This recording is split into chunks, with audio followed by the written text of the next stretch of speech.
Saudara, petugas stasiun karantina ikan dan pengendalian mutu Gorontalo mengamankan belasan jenis kerang yang dilindungi. Nah, saudara, kerang ini diamankan dari seorang warga negara asing.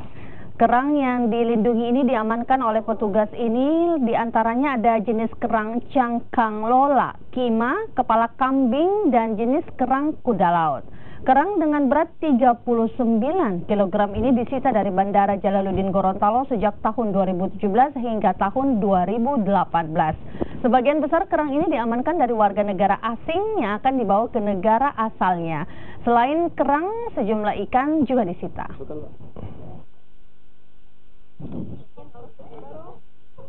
Sebagian besar ini warga negara asing yang kebetulan provinsi kita ini salah satu daerah lalu lintas orang asing seperti itu. Tapi tidak kemungkinan ini juga ada beberapa warga negara Indonesia, warga negara kita yang membawa itu tujuannya dalam rangka bawa oleh-oleh apa semua, tetapi dari segi perlindungan ini dibatasi dari negara